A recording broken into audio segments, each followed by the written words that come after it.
Olá, pessoal, tudo bem? Eu peguei esse programinha aqui na internet para mostrar para vocês uma visualização do movimento harmônico amortecido. Então, nós vimos em aula, né, os movimentos harmônico amortecido, aquele caso que tem oscilação, mas que a amplitude diminui, e aqueles casos que não tem oscilação.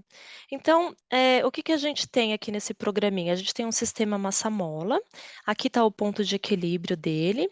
E se ele oscila sem força de atrito, ele vai ter um movimento harmônico simples. Então a gente pode usar esse programinha para visualizar isso. Aqui nesse botãozinho de baixo, eu consigo calcular qual que é o amortecimento que eu tenho, né?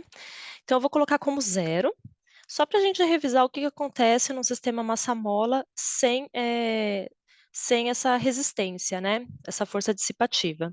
Então, no caso de amortecimento zero, eu vou ter aí o nosso bloquinho oscilando, e ele vai seguir, né, o x de t vai seguir um cosseno, então ele vai ficar oscilando e a amplitude de oscilação é sempre a mesma, não tem perda de energia e a energia ela oscila entre energia cinética e energia potencial da mola. Já no caso que a gente tem, um amortecimento, isso não vai mais acontecer. Então vejam que aqui em azul está sendo mostrado para que lado que é a força da mola, né, ora aponta para um lado, ora para outro. Se a gente colocar aqui um pouquinho de amortecimento, para aquele caso do amortecimento subcrítico, a gente vê que esse bloquinho ele vai parando. Então vejam que eu vou apagar esse gráfico verde. Vejam que, neste caso, se eu colocar um amortecimento, vai aparecer uma setinha aqui amarela mostrando a direção, dessa força dissipativa, tá? Então, eu vou colocar, já está com uma determinada velocidade inicial, eu vou iniciar esse movimento. Então, vejam a setinha amarela.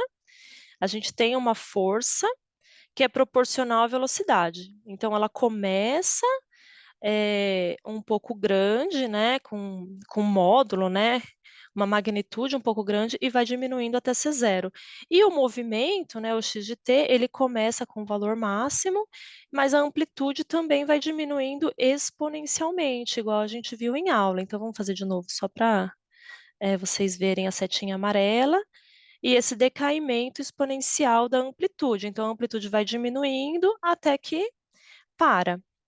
Esse é o caso subcrítico, né, que tem oscilação, mas a oscilação diminui, mas nós também vimos em aula os casos supercrítico e crítico, então isso eu também consigo visualizar aqui nesse programinha, basta mudar aqui, o grau, né, de amortecimento, então eu vou colocar naquele caso supercrítico. Neste caso, deixa eu apagar o que a gente tem ali, a gente vai ter uma exponencial apenas, então vejam que o bloquinho ele começa, né, um movimento, mas ele para sem oscilar em torno do ponto de equilíbrio. Então eu vou mostrar de novo, ó. Você começa ali num determinado ponto e ele vai parando aqui até chegar no ponto de equilíbrio. Esse é o caso supercrítico, e o caso crítico ele é muito semelhante, eu não vou nem apagar aqui a curva, né, para vocês verem uma comparação. Então, colocar agora o caso crítico. Então, ele também para, só que ele chega mais rápido a zero, tá? Então, o caso crítico é o caso que o seu sistema ele volta mais rápido ao ponto de equilíbrio. Só para efeito de comparação, vou colocar de novo aquele subcrítico, que é o que tem, né, oscilação. Então, vamos lá. Vejam agora a curva vermelha com a amplitude diminuindo, tá bom? Então, esse foi um vídeo para mostrar para vocês uma visualização desses movimentos, harmônico amortecido, tá bom?